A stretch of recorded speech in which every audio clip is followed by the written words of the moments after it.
students, good morning. Welcome to the Bujingli School Trust Sanchalit Chainacharya Shri Achiramarji School online classes.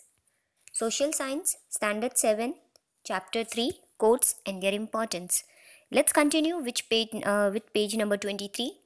Previously हमने court से related कुछ बातें की थी. अब हम बात करेंगे हाई कोर्ट के बारे में. On page number 23. The highest court in our country is the supreme court. सबसे हाईएस्ट कोर्ट जो हमारे कंट्री में है वो है supreme court. Every state has a high court. Her state में एक हाई कोर्ट होता है. The high court in our state is Ahmedabad. हमारे स्टेट की अगर हम बात करें तो हमारा हाई कोर्ट अहमदाबाद में है. The jurisdiction of the courts of all the states is decided by the court high court. जितने भी जो जजेस होते हैं कोर्ट्स के लिए, जो ज्यूरिसडिक्शन यानी जो डिपार्टमेंट में जितने जज को अपॉइंट करना है सभी स्टेट्स का, वो हाई कोर्ट का काम होता है. All the high courts are uniform and are called courts of records. हर जगह हाई कोर्ट सेम होते हैं, यूनिफॉर्म होते हैं और उनको कहा जाता है courts of records. There are other जजेस टू हेल्प द मेन जज at the high court. High court में दूसरे भी जजेस उनके साथ रहते हैं. दूसरे जजेस को भी अपॉइंट किया जाता है ताकि डिसीजन लेने में आसानी हो. Anyone has the right to appeal in the high court for public welfare. हर एक सिटीज़न को इतना हक है, राइट है कि कोई भी हाई कोर्ट में अपने पब्लिक वेलफेयर के लिए, अपनी सेफ्टी के लिए हाई कोर्ट में अपील कर सके. However, if any appeals for the wrong reasons and waste the court's time, he or she could be punished. हाँ, if in case अगर जिसने अपील की है और वो अपील गलत निकलती है, रॉन्ग रीज़न निकलता है, यानी उन लोगों ने गलत कोर्ट में केस किया है और कोर्ट का टाइम वेस्ट किया है, तो चाहे आइदर वो ही हो या शी हो, उनको पनिशमेंट मिलता है. Things to know. The state high court जज takes the oath in front of the governor. जब भी हाई कोर्ट स्टेट के हाई कोर्ट को अपॉइंट किया जाता है तो वो गवर्नर के सामने एक ओथ लेते हैं, कसम खाते हैं. Generally lawyers argue in a high court. ज़्यादातर क्या होता है, जो हाई कोर्ट होते हैं उसमें लॉयर्स आर्ग्यू करते हैं. If required both the petitioners and accused are called in the court. अगर ज़रूरत लगती है तो जो पिटिशनर है जिसने केस किया है और जो एक्यूज्ड यानी जिसके खिलाफ केस है उनको कोर्ट में बुलाया जाता है.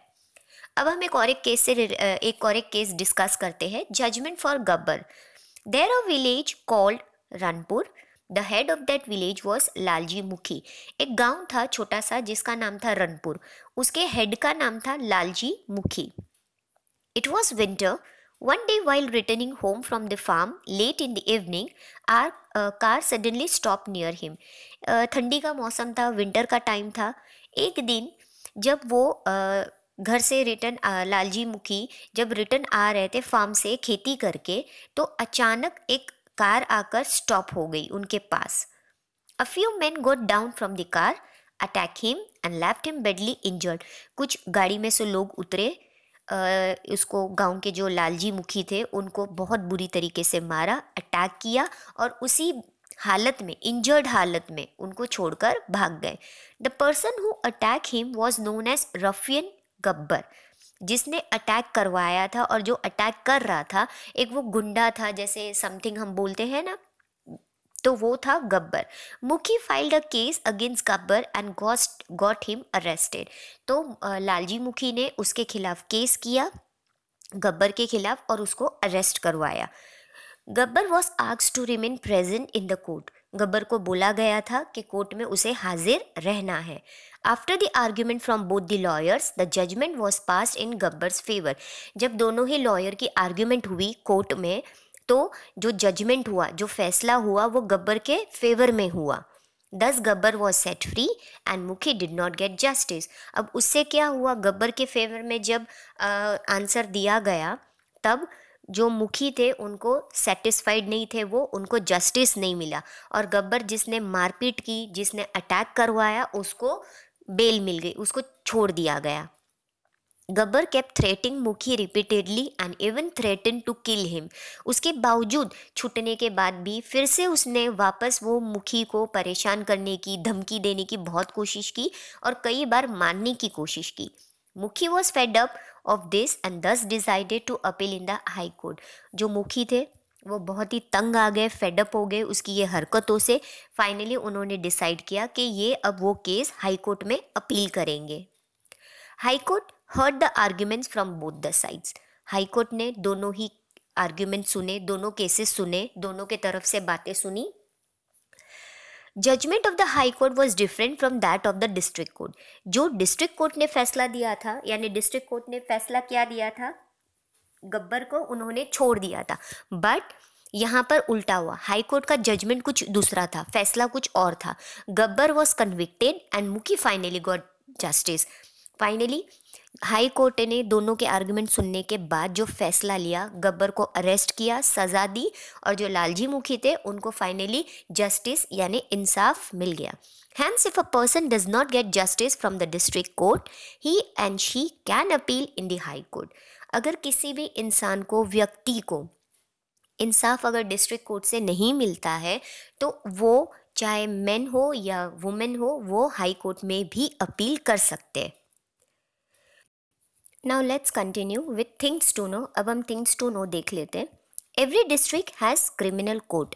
हर एक डिस्ट्रिक्ट में क्रिमिनल कोड होता है। क्रिमिनल वो होता है जो गुनहगार होते हैं, जो मारपीट करते हैं, चोरी चकारी करते हैं। लास्ट मैंने आपको समझाया था कि सिविल कोर्ट और सिविल केसेस और क्रिमिनल केसेस क्या होते हैं। The policeman arrest criminals on the basis of complaint filed against them. जो पुलिसमैन होते हैं वो क्रिमिनल्स को तभी अरेस्ट करते हैं जब उनके खिलाफ कोई कंप्लेंट की गई हो। Criminal get punishment like penalty, life imprisonment or death sentence etc. on the basis of the type of crime committed by him or her. जो क्रिमिनल्स होते हैं उनको पनिशमेंट डिफरेंट डिफरेंट मिलती है, तरह तरह की मिलती है, जैसे पेनल्टी पे करना, या उनको उम्र कैद होना, या उनको फांसी की सज़ा देना। लेकिन डिपेंड करता है कि उन्होंने कौन सा क्राइम किया है। चोरी चकारी की है तो फाइन भरना है या 2 साल की सज़ा। अगर किसी को मार दिया है तो उम्र कैद होती है या फांसी भी होती है। तो डिपेंड करता है उन लोगों ने किस तरीके का क्राइम किया है, गुनाह किया है। Theft, robbery, duel, murder, physical harm और any kind of fights come under criminal cases. अब जो क्रिमिनल केसेस है उसमें आता है चोरी, किसी को लूटना, मर्डर करना, फिजिकली किसी को हार्म करना, मारपीट करना, या कोई भी तरीके की लड़ाई करना, वो हो जाते हैं criminal cases. When the police get to know about a crime for the first time, an FIR means First Information Report, it is registered। जैसे ही पुलिस को केस क्राइम का मालूम पड़ता है और केस उनके पास जाता है तो वो सामने वाले पर्सन की FIR लिखते हैं, यानी फर्स्ट इंफॉर्मेशन रिपोर्ट, वो रजिस्टर किया जाता है। Now see on page number 24, एक अगेन थिंक में हम डिस्कस करते हैं कि क्या हो सकता है या क्या किया जा सकता था। एक छोटा सा इंसिडेंट है, हम शेयर करते हैं। There was a small village name Ratanpur where Jamshed ji a magician lived. एक छोटा सा गांव था जिसका नाम था रतनपुर, जहाँ पर जमशेद जी नाम का एक मैजिशियन रहता था, यानी जादूगर। वन डे अ थेफ रॉब्ड हिज हाउस। एक दिन एक चोर ने उनके घर में चोरी की, but he did not know what to do and so he came of the house shouting for help. लेकिन जमशेद जी को ये नहीं पता था कि अब उनके घर में जब चोरी हो गई है तो उनको क्या करना चाहिए, और वो मदद के लिए सबके बाहर निकल के हेल्प के लिए चिल्लाने लगे। everyone came out of their house but the thief managed to escape। सब अपने घर से बाहर आ गए लेकिन चोर चोरी करके भाग चुका था। तो what according to you should Jamshed ji do now. अब हमारे हिसाब से या आपके हिसाब से एग्जैक्टली जमशेद जी को क्या करना चाहिए। अब ये हुई चोरी की बात, तो ये क्रिमिनल केस हो गया, तो सबसे जाके पहले पुलिस स्टेशन जाना चाहिए, एक FIR दर्ज करनी चाहिए। फिर उसके बेसिस पे पुलिस पूछेगी कि क्या क्या चोरी हुआ है, लिस्ट बना कर देनी पड़ेगी। उसके बाद आगे का प्रोसेस कंटिन्यू होगा। उसी तरीके से एक और एग्जाम्पल ले लेते हैं हम, Jugnu. There was an abominable and cruel man name Jugnu.